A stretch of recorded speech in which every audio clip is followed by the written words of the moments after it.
Welcome to Inside Tags. Here we will learn about power transmission element and control system.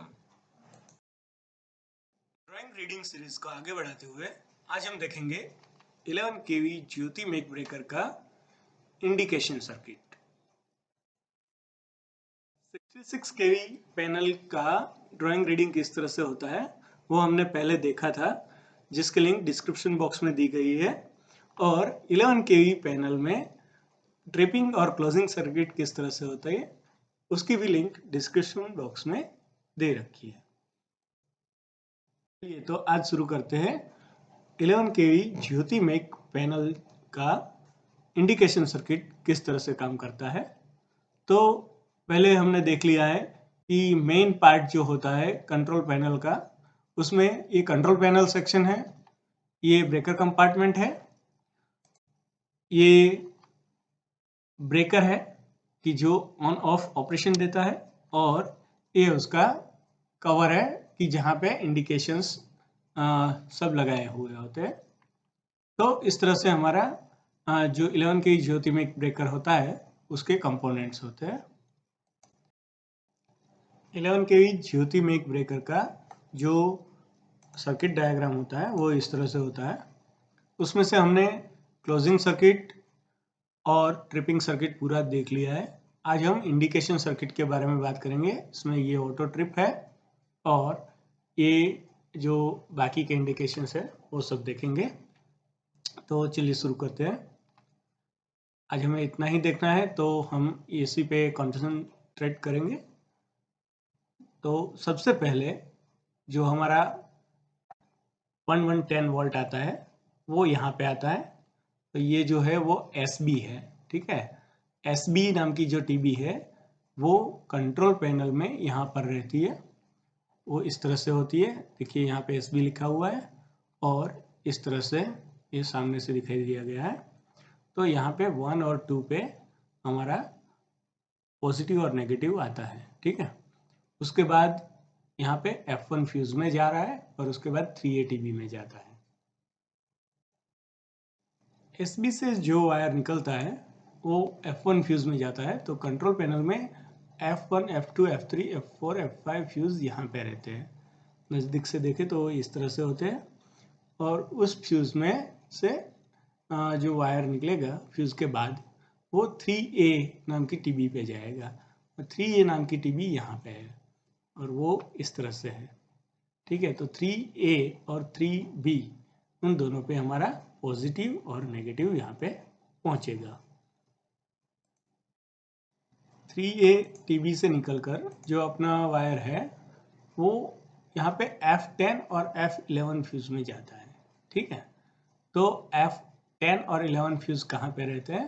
तो जो अपनी control panel है उसमें ये जो पूरे फ्यूज की सीरीज दी रखी है उसमें F10 और F11 फ्यूज रहते हैं।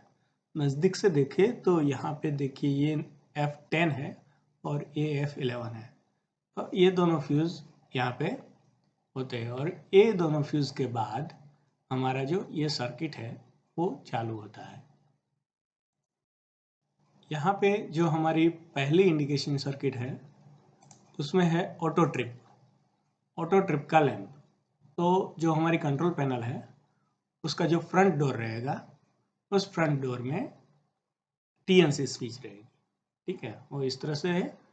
तो F10 से निकलता हुआ जो वायर है वो डायरेक्ट TNC में जाता है और TNC के बाद ब्रेकर के अंदर जो ऑक्सिलरी स्विच है उसमें जाता है। यानी कि अपना ब्रेकर है उसमें जो यहाँ पे ऑक्सिलरी स्विच है उसमें जाता है। वहाँ से बाहर आके ये अपना जो प्लग है वहाँ उससे होते हुए बाहर आके फिर जो हमारी मेन डोर है उसके ऊपर जो LED रहेगी, ऑटो ट्रिप का LED, उस पे वो वायर पहुँचता है। तो इस तरह से इसका वायरिंग रहेगा। और देखिए F11 जो है वो डायरेक्ट हमारा F11 से जो वायर निकलता है वो इस LED में जाता है। यानी कि जो ये LED है वो ऑटो ट्रिप का LED है। अभी ऑटो ट्रिप किस तरह से काम करता है, देखिए ये LED जो है वो ऑटो ट्रिप का LED है। तो हमारा जो ये सर्किट है वो इस तरह से बनेगा कि फ्यूज़, उसके बाद टीएनसी स्विच, उसके बाद अपना ऑक्सिलरी स्विच ब्रेकर का, और उसके बाद एलईडी। टीएनसी स्विच को ये ऑटो ट्रिप क्यों आता है, वो उसके लिए एक सेपरेट टीएनसी स्विच का वीडियो बनाया हुआ है, जिसकी लिंक डिस्क्रिप्शन बॉक्स में दे रखी है। आप वो रिफर करेंगे तो आपको पता चलेगा कि ये ऑटो ट्रिप क्यों आता है। मैं थोड़ा समझा दूँ तो जब हम ब्रेकर को टीएनसी से क्लोज करेंगे और अगर ब्रेकर क्लोज नहीं होगा तो ऑटो ट्रिप का एलईडी आएगा। आप आगे सीखने के लिए टीएनसी स्विच का वीडियो रिफर करें। यहाँ पे सर्किट के हिसाब से F10 से जो वायर निकलता है वो एक और जगह जाता है, यहाँ पे TPR, और उसके बाद 50 एंड 51। तो ये TPR क्या है कि जो हमारा फ्रंट डोर है उसमें यहाँ पे ये है वो TPR है, टेस्ट टर्मिनल ब्लॉक बोलते हैं इसे। तो ये इस रिले का टेस्ट टर्मिनल ब्लॉक है। तो यहाँ से होता हुआ ये जो वायर है वो हमारे रिले के ऑक्सिलरी सप्लाई में जाता है, यानी कि इस दोनों फ्यूज से ही हमारे रिले को सप्लाई मिलता है। तो ये रिले को जो सप्लाई जाता है वो भी इसी F10 और F11 फ्यूज से जाता है। अगर वो फ्यूज नहीं रहेंगे यानी कि फेल होंगे तो हमारा रिले भी ऑन नहीं होगा, यानी कि वो अपना काम नहीं करेगा। उसके बाद हम आगे जाते हैं तो यहाँ पे सर्किट में ये 33 और 50-51 लिखा हुआ है। तो ये क्या है, ये 50-51 है, ये एक कॉन्टेक्ट है इस रिले का कि जब भी हमारा रिले ऑपरेट होगा तो उसका एक कॉन्टेक्ट यहाँ पे क्लोज होगा, यानी कि ये पॉजिटिव यहाँ से एक्सटेंड होगा और ये 33 नंबर के रिले को ऑपरेट करेगा। ठीक है, और उसके बाद क्या होगा कि एक बार ऑपरेट हो गया, बाद में रिले रीसेट हो जाएगा, फिर भी ये 33 नंबर का ही एक कॉन्टेक्ट है जो उसको लेच रखेगा, यानी कि वो कॉइल एनर्जाइज रहेगी। ठीक है, 33 नंबर जो है वो मास्टर रिले के तरह भी काम करता है। हमने ट्रिपिंग सर्किट में देखा था कि इसी रिले का एक कॉन्टेक्ट जो है वो हमारे ब्रेकर को ट्रिप करता है। तो देखिए पैनल में 33 रिले जो है वो यहाँ पे है, वो इस तरह से होता है और ये मास्टर रिले की तरह काम करता है। मास्टर रिले का भी एक सेपरेट वीडियो है, आप वो वीडियो देखेंगे तो मास्टर रिले क्या काम करता है वो आपको पता चल जाएगा। और उसके बाद यहाँ पे एक स्विच है, तो ये स्विच क्यों दी रखी है, तो ये स्विच को पुश करेंगे तो क्या है कि ये जो कॉइल एनर्जाइज है वो उसका जो नेगेटिव है वो कट हो जाएगा, तो उसकी वजह से ये रिले जो है डी एनर्जाइज हो जाएगा और ये कॉन्टेक्ट ओपन हो जाएगा। तो क्या होगा कि वे हमारा जो मास्टर रिले है वो रीसेट हो जाएगा, यानी कि 33 नंबर का रिले जो है वो रीसेट हो जाएगा। ठीक है, तो इस तरह से ये 33 मास्टर रिले की तरह काम करता है।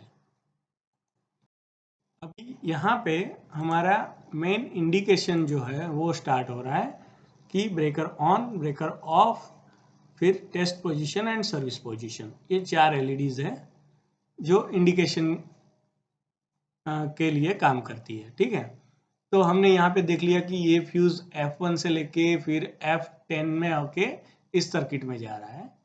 उसके बाद हमारा जो इंडिकेशन सर्किट को बोलेंगे तो यहाँ पे F1 और F2 फ्यूज से, उसके बाद हमारा 3A आएगा और 3A के बाद यहाँ पे F5 एंड F6 दो फ्यूज रहेंगे जो इंडिकेशन सर्किट के फ्यूज रहेंगे, जो ये 4 LEDs को ऑपरेट करने के लिए काम करेंगे। तो हमारा जो कंट्रोल पैनल है वो कंट्रोल पैनल में F5 फ्यूज जो कि यहाँ पे रहेगा, जो ऊपर में 5 है वहाँ पे यहाँ पे F5 है, और F6 फ्यूज जो कि यहाँ पे है वो इस तरह से हैं। तो ये दोनों फ्यूज F5 एंड F6 वो हमारे इंडिकेशन सर्किट के फ्यूज है।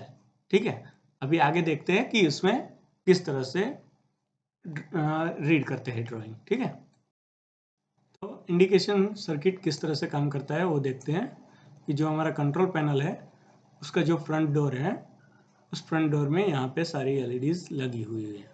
ठीक है, और उस एलईडी को सप्लाई कहाँ से जाता है, तो देखिए नेगेटिव जो सप्लाई है वो F6 नंबर के फ्यूज से सारी एलईडीज में यहाँ पे नेगेटिव पड़ा रहेगा।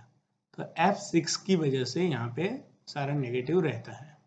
अभी आगे देखते हैं कि पॉजिटिव एक्सटेंड किस तरह से होता है। तो देखिए यहाँ पे दो सर्किट बनी है कि एक इस तरफ से गई है और एक यहाँ पे अंदर गई है।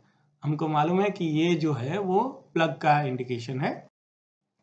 तो देखिए यहाँ पे ब्रेकर से जो कंट्रोल पैनल से जो वायर जाता है नीचे ब्रेकर की ओर वो यहाँ पे दिखाई दिया गया है और वो प्लग से होता हुआ ब्रेकर में पहुंचता है।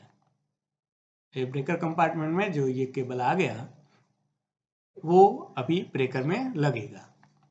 ठीक है, तो ब्रेकर में यहाँ पे ये जो प्लग लगता है वो यहाँ पे दिखाई दिया गया है। उसके बाद यहाँ पे जो ऑक्सिलरी स्विच है वो स्विच काम करती है और देखिए यहाँ पे ये हमारा ऑन और ऑफ का एलईडी है ब्रेकर का। तो ये जो ऑक्सिलरी स्विच है वो ये है VI, यानी कि एक बार वो NC पोजीशन में रहेगा और एक बार NO पोजीशन में रहेगा, ऐसा इसमें कॉन्टेक्ट रहता है। तो दो कॉन्टेक्ट ऐसे यूज किए हैं कि ब्रेकर जब ऑन हो जाए तब ये कॉन्टेक्ट क्लोज हो जाए और यहाँ पे DC एक्सटेंड हो जाए। ठीक है, तो जैसे ही ये जो ऑक्सिलरी स्विच है वो ऑपरेट होती है तो यहाँ पे पॉजिटिव एक्सटेंड होता है और ये हमारी एलईडी ऑन की ग्लो हो जाती है। उसी तरह ब्रेकर ऑफ है तो यहाँ पे एक NC कॉन्टेक्ट रखा होगा, जो NC कॉन्टेक्ट डायरेक्ट ये पॉजिटिव को यहाँ पे एक्सटेंड करता है और नीचे तो नेगेटिव है ही, तो इसलिए हमारी ऑफ की एलईडी ऑन रहती है। तो इस तरह से हमारा ब्रेकर ऑन एंड ऑफ होता है। अभी यहाँ पे एक और चीज़ है कि ब्रेकर जो है हमारा रैक इन रैक आउट टाइप का ब्रेकर होता है, तो वो टेस्ट पोजीशन में है या सर्विस पोजीशन में है वो भी यहाँ पे एलईडी इंडिकेशन होता है। वो किस तरह से होता है वो देखते हैं कि जो हमारा ब्रेकर कंपार्टमेंट रहता है, ब्रेकर कंपार्टमेंट में यहाँ पे दो स्विच लगी होती है। ये दोनों स्विच हमारी ब्रेकर का पोजीशन नक्की करता है कि वो सर्विस पोजीशन में है या टेस्ट पोजीशन में है। तो देखिए ये हमारे पास दोनों एलईडी है, एक सर्विस पोजीशन की है एक टेस्ट पोजीशन की है, और ये स्विच जो है वो इस तरह से होती है कि ब्रेकर यहाँ से अंदर आएगा और टेस्ट पोजीशन में रहेगा तो ये स्विच अप रहेगी तो एक एलईडी ऑन रहेगी टेस्ट की। जब भी ब्रेकर ज़्यादा अंदर चला जाएगा और यानी कि सर्विस पोजीशन में आ जाएगा तो ये स्विच ऑपरेट होगी और सर्विस पोजीशन का एलईडी आएगा। तो यहाँ पे जो दोनों स्विचेस है वो स्विच ये है, एक टेस्ट की है और एक सर्विस की है। तो इस तरह से हमारा इंडिकेशन सर्किट 11 kV ब्रेकर में काम करता है। ज्योति के ब्रेकर का अगर फेरोलिंग हम देखें तो वो किस तरह से होता है, तो देखिए सबसे पहले SB है, ये SB, उसके बाद हमारे फ्यूज़ है। ठीक है, ये दोनों फ्यूज़ है और उसके बाद 3A यानी कि 3 नंबर की हमारी TB है। तो उसमें फेरोलिंग किस तरह से हो गया वो देखते हैं कि SB से वायर निकलता है SB1 से और वो F1 के 1 में जाता है। ठीक है, तो इस तरह से वायर रहेगा तो उसका फेरोलिंग कैसा होगा कि SB पे यहाँ पे लिखा होगा कि ये वायर F1 फ्यूज के 1 नंबर में जा रहा है, तो यहाँ पे F1 का 1 लिखा होगा और ये जो F1 फ्यूज है उसके 1 नंबर पे ऐसा लिखा होगा कि कहाँ से वायर आ रहा है, यानी कि SB के 1 से। तो इस तरह क्रॉस फेरोलिंग रहता है। सेम यहाँ पे देखें तो F1 से जो वायर निकलेगा वो कहाँ जाएगा 3 के A में। ठीक है, तो वायर इस तरह से रहेगा 3 के A में। फेरोलिंग क्या होगा, यहाँ पे लिखा होगा 3A और यहाँ पे लिखा होगा 1 का दूसरा यानी कि F1 2। उसी तरह से अभी 3 के A में से वायर निकला गया और F3 में जाएगा, ठीक है। तो ये वायर 3 के A में से निकला और F3 के फ्यूज में गया, तो उसके 1 नंबर के कांटेक्ट पे गया, ठीक है, फ्यूज में। तो यहाँ पे लिखा होगा F31 और फ्यूज में क्या लिखा होगा एक नंबर पे कि जहां से वायर आया है यानी कि 3 का A, तो यहाँ पे लिखा होगा 3A। तो इस तरह से क्रॉस फैरोलिंग ज्योति के ब्रेकर्स में रहता है। तो इस तरह से आप पूरा जो वायरिंग है उसको ट्रेस कर पाओगे और उसको आप कभी कुछ प्रॉब्लम है तो उसको सॉल्व कर पाओगे, ठीक है। तो आज हमने ज्योति के ब्रेकर का इंडिकेशन सर्किट किस तरह से काम करता है वो देखा। नेक्स्ट वीडियो में हम एसी सर्किट किस तरह से ज्योति के ब्रेकर में काम करती है, जो कि स्प्रिंग चार्जिंग के लिए होती है और इल्यूमिनेशन और हीटर सर्किट के लिए होते हैं, तो वो किस तरह से काम करेंगी वो नेक्स्ट वीडियो में देखेंगे। तो देखते रहिए इनसाइड टेक्स। Thank you.